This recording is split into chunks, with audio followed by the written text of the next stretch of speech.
Welcome to Life Stories. In today's gripping tale, we follow Brandon Carter, a quiet business owner in a close-knit community, who becomes the target of a ruthless gang trying to intimidate him into selling his store. What they don't know is that Brandon is no ordinary man. His past as an ex-Special Forces operative gives him the strength and skills to fight back. Join us as we delve into a story of resilience, courage, and justice, uncovering shocking secrets that threaten the entire community. Don't forget to subscribe and stay tuned as the story unfolds. It was late afternoon when the sun cast its golden glow over the neighborhood. Brandon's Market, my store, stood on the corner of 5th and Maple, in a place where life hummed beneath the surface of every cracked sidewalk and faded storefront. The streets weren't what they used to be. The neighborhood, once full of life and pride, was beginning to change. There was a new wave of developers pushing into the area, offering cash for properties that had been passed down for generations. Their tactics were subtle at first, nothing too aggressive, but you could feel the tension in the air, like a storm brewing in the distance. I had always loved this place, its character, its flaws, and most of all, the people, my neighbors. The ones who came in every day for a loaf of bread or a carton of milk were more than just customers. They were family. I was a convenience store owner, yes, but I had once been a soldier. I'd spent my life in the shadows, doing things that most people couldn't imagine, all in service to a country that often overlooked the very people I was now living amongst. My military career had ended years ago, but my instincts, my training, never left me. Every inch of this store was built on the discipline I learned during my time in Special Forces. The shelves were stocked with precision, the locks and alarm systems were in place to protect more than just goods. They were there to protect lives. The store had become a lifeline for this community, a place where people came not just for food, but for safety, for a sense of familiarity in an ever-changing world. On that particular evening, as the sun began to dip behind the horizon, I found myself standing behind the counter, watching the familiar faces pass by. A young mother struggled with her toddler, an older man shuffled along with his cane, and a group of teenagers laughed as they disappeared around the corner. It was the kind of scene I cherished. Despite everything happening around us, in this small corner of the world, people still came together. There was comfort in that rhythm, in that normalcy. But beneath it all, I knew something was changing. Something was coming that I wasn't ready for. I glanced at the security monitor on the wall, my eyes scanning the feed out of habit. It wasn't just the business that kept me alert, it was the constant vigilance that the years in the military had ingrained in me. The tension in the air had only grown over the last few months. There were rumors, whispers of intimidation, of small businesses being strong-armed into selling to developers with shady intentions. I hadn't witnessed anything myself, but the signs were there. I could feel it. And I knew it wouldn't be long before it reached my door. As the last of the evening crowd trickled out of the store, I locked the front door, briefly taking the time to count the cash in the register. The quiet that settled over the store was almost welcome. But I didn't have long to enjoy it. The sudden chime of the bell above the door caught my attention. I didn't have to look up to know who it was. I could hear the swagger in his footsteps. Gary. Gary was the kind of man who had a presence. He wasn't tall, but his build was solid. His face always carrying the hint of a smirk. He didn't have to say much to intimidate people. His posture, his gaze, said everything. His two companions, Todd and Mike, followed him inside. The air seemed to shift as they entered, their unspoken threats hanging in the space between us. Gary leaned over the counter, his eyes scanning the shelves with disdain. "Nice place you got here," he said, tapping his fingers against the counter. His voice had a certain mockery to it, as if he wasn't really interested in my business, just in seeing how far he could push. "Looks like you do good business." I didn't respond immediately. I let his words sit in the air for a moment, just enough to let him feel the weight of my silence. "We get by," I said, my voice calm. Steady. I wasn't nervous. I knew better than to show any weakness. Todd, the stocky one, wandered down an aisle. I kept an eye on him in my peripheral vision, not missing a single move. Bet business could be better though, he said, his voice carrying across the store. You know, with the right kind of help. I didn't take the bait. I had heard this before from other people. Other threats. We don't need any help, I replied, my tone firm. Gary laughed. But it wasn't a laugh that put me at ease. That's the thing about people like you, he said, leaning in closer. Always so proud. Think you can do it all yourself. But let me tell you something, pride's expensive. His eyes narrowed. And from where I'm standing, it looks like you can't afford it. I kept my gaze steady, never flinching. Is that so? I said, my voice low but unwavering. Gary's eyes flickered briefly, perhaps sensing something in my tone. His smirk faltered for just a second, but he quickly covered it up with a short laugh. Well, maybe you're right, he said, his tone taking on a more menacing edge. But pride's not what's gonna save you. He motioned to Todd, who had moved closer to the register, and I could see the gleam in his eyes. Show him what happens to guys who don't want to play ball. Todd grinned as he picked up a jar of sauce from the shelf and pretended to examine it. This stuff's expensive, he said, his voice dripping with false curiosity. Think it'll break if I drop it? My fists clenched at my sides. But I kept myself composed. You can leave now, I said, my voice low, firm. Gary raised an eyebrow, clearly amused. Leave? We just got here, he said. Besides, we're not done talking yet. The tension in the store grew, thick and palpable. I knew what was coming, and I had to be ready. The storm was beginning to form right in front of me, and I wasn't about to let it destroy everything I had worked for.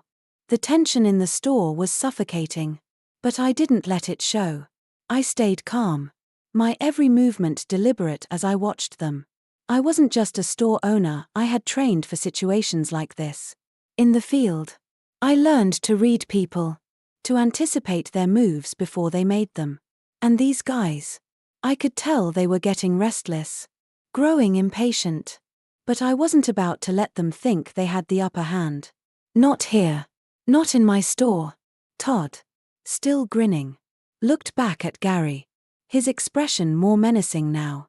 The jars on the shelves rattled softly as he brushed against them. He was trying to intimidate me, make me show a crack in my composure. But I wasn't about to give him that satisfaction. Mike, the lanky one who had been hanging back by the door, let out a nervous laugh. Man, Gary, this guy's got balls. I'll give him that, he said, standing there all calm like we're just here to buy groceries. Gary shot him a look, silencing him instantly. Before turning his attention back to me, he leaned in closer, his voice dropping, his tone more serious. We're not asking for much, he said, the words coated in malice. Just a little cut. You know? A small fee to make sure nothing happens to this nice little store of yours. I didn't flinch. I didn't even blink. Nothing's going to happen to my store, I said, my voice steady. And you can leave now.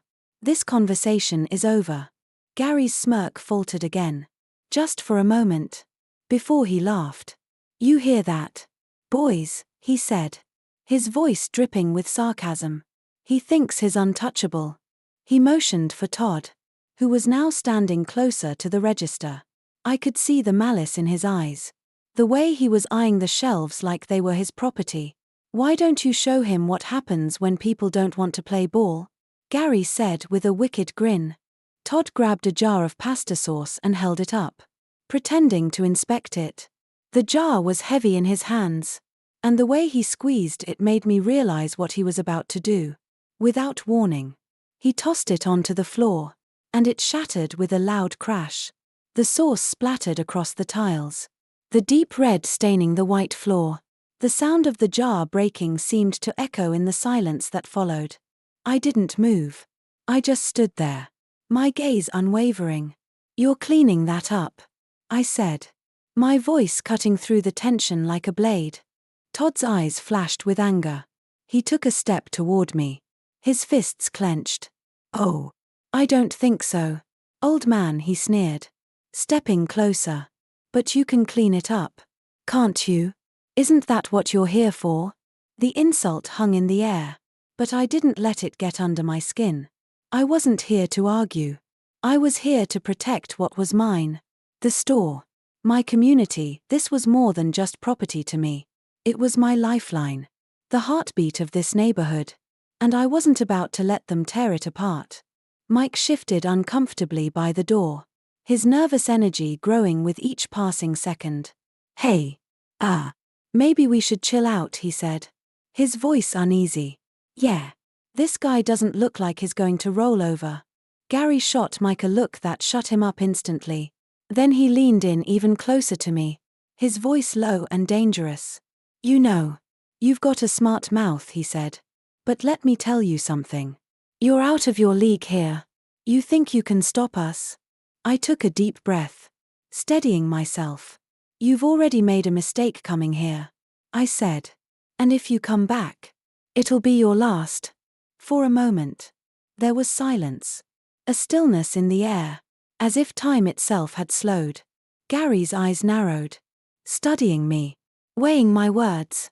He seemed to hesitate. Almost as if he were considering walking away. But instead. He motioned to his crew. Let's go. Gary said curtly. We'll be back. Old man. And next time. We won't ask so nicely. The three of them headed for the door. Their departure slow and deliberate. I stood my ground. My eyes never leaving them. They didn't have to say anything else. I knew exactly what they were after. And I knew this wasn't over. Not by a long shot. As the door slammed shut behind them, I allowed myself a deep breath. The storm hadn't hit yet. But I could feel it brewing. They'd be back. I knew it. And when they did, I'd be ready. The next day started like any other. The sun rose in the east, casting its soft glow over the neighborhood. And I was back behind the counter, going through the motions of opening the store. My routine was second nature by now, checking the locks, adjusting the security monitors, and restocking the shelves. The air in the store felt the same, but I could feel the difference. The tension was thicker today, more oppressive. It wasn't just about running a business anymore. It was about protecting it. And I wasn't sure how long I could hold on to it. I glanced at the front door and saw a few familiar faces trickling in. Mrs. Jenkins. A regular who always had a smile for me, young Marcus. Looking for his usual energy drink, and a few others. They didn't know what was coming. They didn't know the threat that had passed through the door the night before. But I did. The night before. After Gary and his crew left. I spent hours preparing not just the store, but myself. I checked the security cameras again and again. I double-checked the silent alarm, making sure it would work without setting off the loud chime that might give away my position. I wanted to be ready when they came back. They wouldn't scare me into selling. They wouldn't scare me into running. This was my community, and no one was going to drive me out. By mid-morning, I was cleaning up a mess of broken glass and spilled sauce from the night before. My ribs still ached from the altercation. But the pain was a familiar kind. One I could push through. I wasn't about to let it slow me down. The shop had been a mess since last night. But I couldn't let it remain that way. It was the physical manifestation of everything they were trying to destroy. The idea that they could just come in here and wreck everything I'd built, it was maddening. Around noon, the unmistakable sound of a truck engine rumbled in the distance. I glanced up from behind the counter, my eyes narrowing. There it was. The same beat-up blue pickup truck that Gary and his crew had arrived in the night before. My instincts flared to life. And I knew, without a doubt, that they were back. I didn't even have to look out the window to know who was coming in. I saw the truck pull up, its tires grinding against the asphalt as it came to a stop in front of the store. My heart rate didn't spike. I didn't panic. I had been expecting this. I had been ready for it. But even with all the preparation, I could feel the weight of it pressing down on me. This was the moment. This was where everything I'd worked for could go up in smoke. The bell above the door chimed as they entered. Gary, Todd, and Mike. Their presence was immediate, the air growing heavier as they stepped inside. Todd was the first to speak. His voice was loud and mocking, but there was a slight edge to it that made my skin crawl. Well, look who's still here, he said, his voice dripping with sarcasm. I was starting to think you'd finally packed up. I didn't respond immediately. I stayed calm. My eyes locked on Gary's, his smirk still as smug as ever. I wasn't about to show them fear. I wasn't about to let them see that I was worried. Because if they saw that, they'd know they had power over me. And that wasn't happening. You're wasting your time, I said, my voice firm but even. This store isn't going anywhere. Not today. Not ever. Gary's smirk faltered for a moment. Just a flicker of doubt crossing his face. But it was gone as quickly as it appeared. You think you can stop us? He asked, his voice low and dangerous. You think you're untouchable? I'm not untouchable, I replied evenly, my gaze unflinching. But I'll fight for what's mine. And if you come back here, you'll regret it. There was a long pause. For a second, I thought they might back down. But then Gary's expression twisted. And I knew they weren't leaving without a fight. He motioned to Todd, who had already started walking toward the shelves. Break something, Gary said, his voice thick with menace. Let him know we mean business. Todd grabbed a jar of pasta sauce and threw it to the ground. It shattered, the red sauce splattering across the floor like blood. I didn't flinch. I didn't even blink. My gaze never left Gary's. You're cleaning that up, I said, my voice cold, unwavering. Todd stepped forward, clearly expecting a fight. But I wasn't going to give him one. Not yet. The storm was coming, and I knew it. And when it hit, I'd be ready. I wasn't backing down from this. Not from Gary, and not from anyone else who came after me. My store was more than a place to buy groceries, it was the heart of this community. And as long as I was here, no one was going to tear it down. The next move was theirs. But they'd regret it. That I knew for sure. I could feel the tension in the air growing thicker, like a storm on the horizon. Gary and his crew hadn't left yet, and their arrogance filled the store, making the space feel smaller and smaller. The sounds of broken glass crunching underfoot seemed to echo around the room as Todd swaggered up and down the aisles, as if the place belonged to him. But it didn't. Not now. Not ever. Gary's grin remained, though there was something off about it now. The cocky bravado he'd shown the night before was beginning to fade as he looked around the store. He could see I wasn't going to give in. I could see the shift in his posture, the tightening of his fists. He wanted control, and he thought I would just hand it over. But I wasn't that kind of man. Not too smart. Are you? Gary said, his voice dropping low as he leaned across the counter. His breath was sharp, almost suffocating. You think this store's some kind of fortress? You think you can just hold on to it like that? You're just another pawn in the game. And sooner or later, all pawns get knocked down. I leaned in just enough to meet his gaze, my voice calm but biting. You've already made a mistake, I said. And if you come back here, it's not going to go how you think it will. His eyes narrowed, and for a second, I saw a flicker of doubt. It was brief, but it was there. Then, just as quickly, he recovered, laughing darkly. You're funny, old man. But you won't be laughing when we come back. He stepped away from the counter, signaling for Todd and Mike to do their thing. We're just getting started. Without another word, Todd grabbed a nearby shelf, sweeping it with force, sending bags of chips and boxes of cereal crashing to the floor in a noisy cascade. Mike, by the door, looked uneasy, but he didn't stop him. Instead, he shifted from one foot to the other, like he was waiting for something. Maybe for me to do something stupid. I wasn't about to give them that satisfaction. I stood rooted to the spot, watching them wreck the store, knowing they thought they had me. They thought I'd be intimidated. But I wasn't.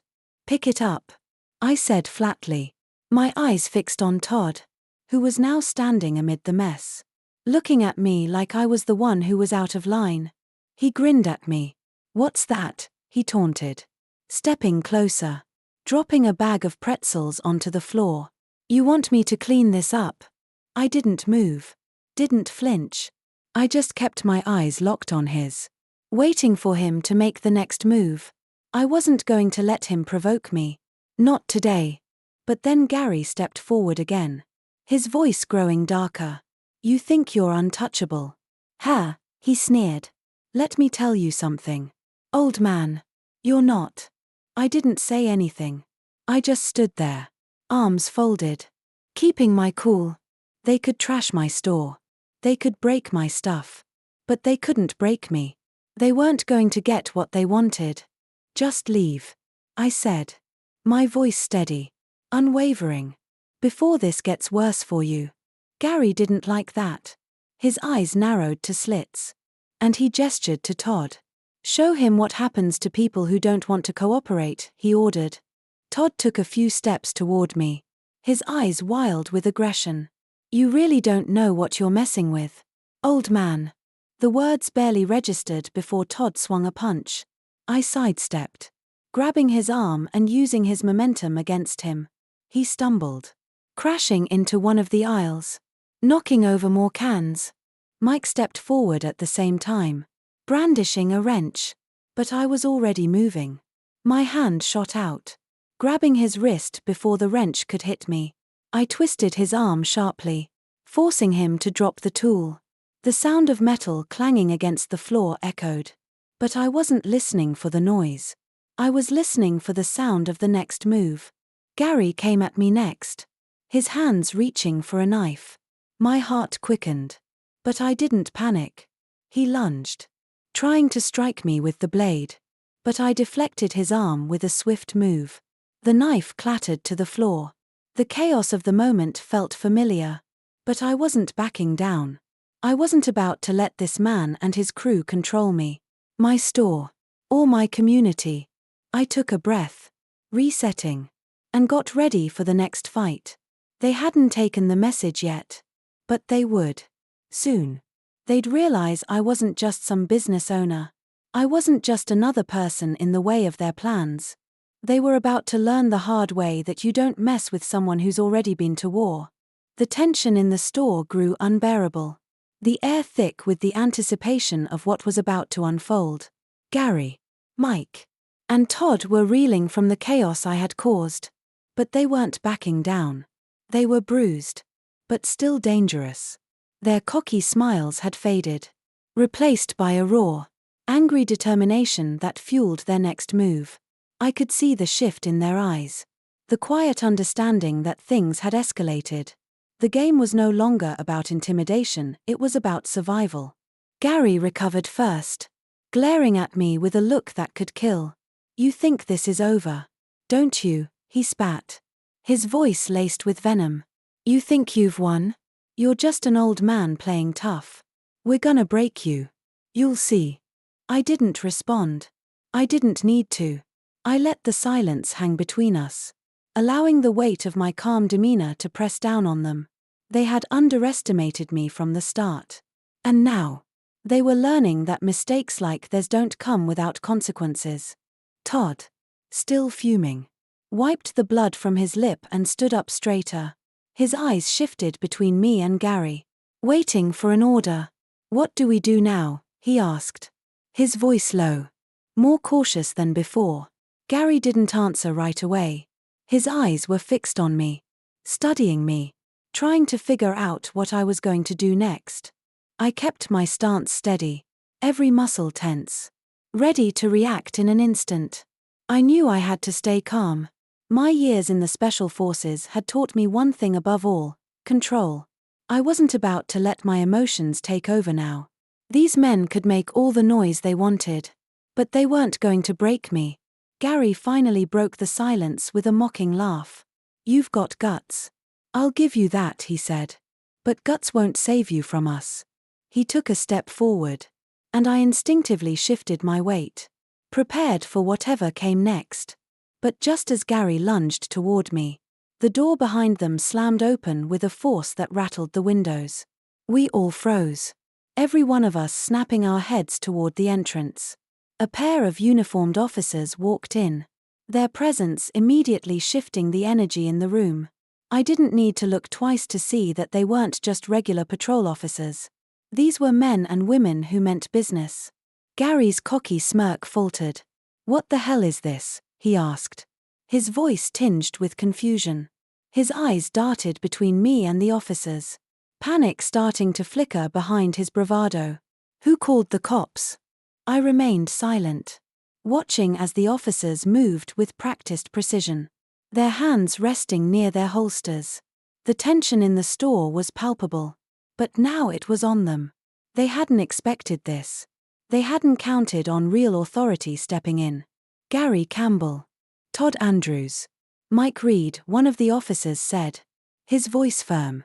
"You're under arrest for assault, property damage, and intimidation. Hands where we can see them." I felt a surge of relief. But there was no time to savor the moment. The real work was far from over. The officers moved quickly, securing the three men and cuffing them with an efficiency that spoke to years of experience. The store was quiet again, the aftermath of the chaos still fresh in the air. But even as the men were led out of the store in handcuffs, I knew that this wasn't the end. It was only the beginning. There were bigger forces at play, forces that had been pulling the strings behind the scenes. The police officers, the evidence, the arrest of Gary and his crew. It was all a small victory in a much larger war. And the man behind it all, the mastermind, was still out there. Detective Maria Alvarez, who had stepped in as soon as the officers had arrived, turned to me. Her expression was unreadable, but I could see the same determination in her eyes that I had in mine. "You did good," she said, her voice low. "But this isn't over. The real fight starts now." I nodded, my body still thrumming with adrenaline. The store was still a mess, but it could be cleaned up. The physical damage was nothing compared to the war I was about to wage. And as I watched Gary and his crew being driven away, I knew I wasn't just fighting for my store anymore. I was fighting for the heart of this community, for the people who called this place home. And I wasn't going to stop until I saw it through. The officers had cleared the scene, and the store was eerily silent again. The wreckage of the altercation remained, a chaotic testament to the violence that had erupted in the space that was once a place of peace. I stood in the middle of it, my ribs aching, the remnants of broken shelves and spilled goods scattered around me like the fallout of a war. But amidst the mess, I felt something different, something stronger than the pain in my body. I felt resolve. I didn't take a moment to rest, though I couldn't afford to. The men were gone, but the battle wasn't over. They were small-time enforcers, pawns in a much larger game. The true enemy, the mastermind behind this entire operation, was still out there. Vincent Harrington. He was the one pulling the strings. The one who had orchestrated the violence and intimidation against businesses like mine. And he wasn't going to stop until he had his hands on everything. As I began to clean up the debris, my mind raced. The arrest of Gary, Todd, and Mike was only a temporary victory. What did they know? What could they reveal about Harrington's empire? The thought nagged at me. They had been part of something bigger.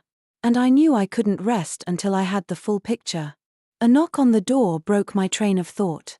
I paused, glancing toward the front. The bell chimed, and I looked up to see Detective Alvarez walking in. She wasn't here for the cleanup. I could tell from the way she moved, the way her eyes scanned the damage, that she had something on her mind. "You all right?" she asked, her voice soft but not quite a question. She could tell that this wasn't over for me. I nodded, brushing a hand across my face to clear away the blood that had dried there. "I'm fine. Just thinking." Maria stepped farther inside, her eyes flicking over the store. You did the right thing today. Getting them off the streets. Putting them in jail. But it's not going to stop there. I need you to be ready for what's next. I was about to answer when my phone buzzed in my pocket. I pulled it out, quickly scanning the message. It was from an old contact in cybersecurity. Marcus. He was a friend I'd made back when I was still in the field. And I trusted him. Marcus, I've got the info on the truck. It's registered to a man named Todd Andrews. Address is on the outskirts of town. The knot in my stomach tightened. They had a lead on the truck. And that meant they had a lead on Harrington's people. The pieces were starting to come together. I could feel the weight of it pressing down on me. But I wasn't about to turn away. This was bigger than just my store now. I glanced up at Maria, who was watching me closely. I've got a lead, I said, my voice firm. I'm going after it. Her expression softened. But only for a moment. You're not going alone, are you? I shook my head, locking eyes with her. I need you with me. Maria hesitated for a moment, then nodded. Let's go. We'll figure this out together. She had no idea what she was getting into. Neither of us did. But one thing was clear, we were in this fight for the long haul. If we didn't stop Harrington now, he'd keep targeting the community. And the price for failure was too high. So, we locked the store up. And together we left to follow the lead, hoping it would take us one step closer to the man who had been terrorizing not just me, but all of us. The air was thick with anticipation as we drove through the dimming streets. I kept my focus on the road ahead. But my mind was elsewhere. Every turn felt like a step closer to the final confrontation. The closer we got, the more I realized this wasn't just a fight for my store.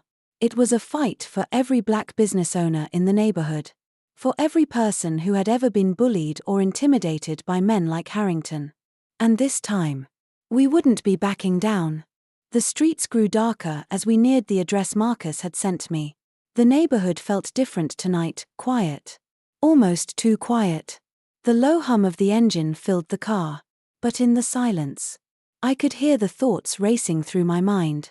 Every twist of the road, every turn, brought me closer to something bigger than I had anticipated. What was I walking into? What did Todd and Mike know that could connect to Harrington's larger operation? Maria was in the passenger seat, her face etched with concern. I could tell she wasn't just worried about the dangers ahead, but about me. She knew what this was doing to me. The anger. The weight of the responsibility. It was more than just a fight for my store, it was a fight for my community. For people like me, who had always been pushed aside and dismissed. The fear that kept many others silent didn't exist for me. But I knew, deep down, that this wasn't just about standing up for myself. It was about standing up for everyone who had been exploited, intimidated, and forced to the margins. The car slowed as we approached the outskirts of town. The warehouse loomed ahead, dark and decrepit, with peeling paint and shattered windows. I parked a few blocks away, the rusted fence surrounding the property creating an almost impenetrable barrier. The air felt colder here, a sharp contrast to the warm, familiar atmosphere of the neighborhood I had worked so hard to protect. We got out of the car, and I took a deep breath, trying to calm my racing thoughts. The tension in the air was thick, and my instincts screamed at me to move carefully, to think ahead. We couldn't afford any mistakes. Every move had to count. If I was going to uncover the full scope of Harrington's operation, I couldn't let my emotions take control. I had to stay focused. Maria and I crept toward the entrance of the warehouse. The faint glow of lights inside told us there was movement. Through a crack in the warehouse door, we could make out the figures of two men, Todd and Mike, standing near the building's entrance, laughing as they smoked. Their voices carried on the wind, and I caught bits of their conversation. "You see the look on that guy's face today?" Todd said, grinning. "Thought he was some kind of tough guy." Mike snorted, a laugh bubbling from his throat. "Yeah. Well, Gary's gonna make sure he doesn't think that for long. I froze at the mention of Gary's name. The last thing I wanted was to get caught eavesdropping. But I had to know what they were planning. My heart raced as I listened to their conversation. "What's the boss saying about the next steps?" Mike asked. Todd shrugged. "Same as always. Intimidate. Break a few places. Scare them good. If Carter's market doesn't fold, we'll focus on the community center next." The mention of the community center hit me like a punch in the gut. The community center was the heart of our neighborhood. It was where families gathered, where kids found shelter and safety. If Harrington was targeting that next, it was more than just about real estate. It was about erasing everything our community had built, everything that mattered to us. I couldn't let that happen. Not on my watch. Brandon's heart pounded in his chest as the pieces began to fall into place. He had the confirmation he needed. The real threat was bigger than he ever imagined. The strategy wasn't just to take control of a few stores, but to wipe out an entire community, to bulldoze history and build something new over the ashes. But Brandon wouldn't let it happen. I silently motioned to Maria, signaling that I had heard enough. We needed to get closer, to gather evidence. As quietly as possible, we moved around the back of the building, avoiding the front entrance where Todd and Mike still stood. I knew we didn't have much time before the rest of the crew arrived. We pushed open a rusted door, slipping inside the shadows of the warehouse. The layout was a maze, filled with stacked crates and abandoned machinery. But we kept moving, inching closer to the table where the men had been talking. I couldn't risk getting caught, but I needed proof. This was the moment where everything changed. We found the blueprints. The moment my eyes landed on the community center's layout, I knew this was it. This was the smoking gun. The plans were meticulously detailed, exactly what they were planning to do, and how they were going to make it look like an accident. I reached for my phone and snapped a quick photo. The sound of the camera shutter was almost inaudible, but it felt like thunder in the quiet room. As I turned to slip back into the shadows, I froze. One of the men was moving toward us. The tension spiked. We weren't alone anymore. The clock was ticking. The man's footsteps grew louder, the faint sound of his boots scraping against the concrete floor sending a jolt of adrenaline through my body. My heart raced, and I barely breathed as I pressed my back against the cold metal of a stack of crates, hoping to blend into the shadows.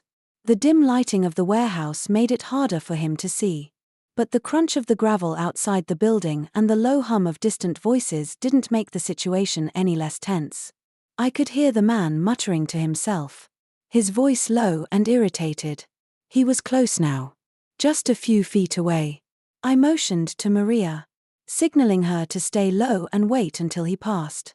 My fingers brushed against the camera on my phone, making sure the image I'd captured was still there. The blueprints, the proof I needed, were in my hand. But I couldn't afford to get caught. The man stopped just a few inches away, his flashlight cutting through the darkness, its beam sweeping across the floor. I held my breath, praying he wouldn't turn in our direction. The silence was suffocating, and I could feel the weight of every second stretching into eternity. His footsteps paused, then continued, moving deeper into the warehouse. I let out a silent breath of relief, but it was too soon. As I started to make my way toward the door, the screeching sound of metal scraping against concrete made my heart skip a beat. A second figure had appeared, moving swiftly toward the first. They were closing in. I glanced at Maria. Her eyes were wide with understanding, and we both knew we had to move fast. We had the evidence. The only thing standing between us and freedom was a maze of old machinery and crates. If we weren't careful, we'd be cornered, and all of this work would have been for nothing. "Go," I whispered urgently, and Maria nodded. We started moving as quietly as we could, ducking behind stacks of boxes, moving through the shadows like ghosts. Every step was calculated, but the closer we got to the exit, The louder the sounds of boots and voices grew. It wasn't just two men now. I could hear more voices. The whole crew was closing in. We reached the back door, and I tugged it open, hoping the rusted hinges wouldn't give us away. The door creaked, but it held.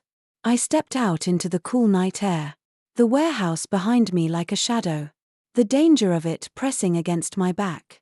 Maria followed closely behind me, her eyes scanning the darkness for any sign of movement. We needed to act quickly. Just as we reached the car, the sound of a distant siren filled the air. My heart pounded again. But this time, it wasn't just from fear. It was a rush of hope. The police were on their way. Maria had set the wheels in motion earlier. But I hadn't expected them to be this close. I jumped into the driver's seat, slamming the door behind me. Maria was already buckling her seatbelt, her hands trembling slightly. The engine roared to life, and I slammed the car into gear. We sped away from the warehouse, the headlights casting a fleeting glow on the rundown buildings as we drove. We didn't speak at first. I could feel the weight of what had just happened, the close call still making my pulse race. The warehouse was behind us, but the real challenge was still ahead. I glanced at Maria, who was staring out the window, her face tense. "That was too close," she said, her voice barely above a whisper.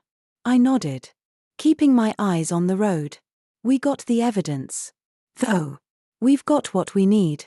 But even as I said it, I knew that this was just one step in a much larger journey. The hard part was yet to come. The real enemy was still out there. And now I had to make sure that Harrington and his people didn't get away with everything they had stolen from us. The sirens grew louder behind us. But I didn't slow down. We couldn't stop now. The fight had only just begun. And so, Brandon's fight for justice became a victory for the entire community. With the help of his determination and key allies, the ruthless operation led by Vincent Harrington was finally brought to an end. The neighborhood, once on the brink of destruction, began to rebuild, stronger and more united than ever. As Brandon looked back at everything he had fought for, he knew the battle was worth it. Thank you for joining us on this incredible journey. Don't forget to subscribe to Life Stories to stay updated with our next thrilling episode.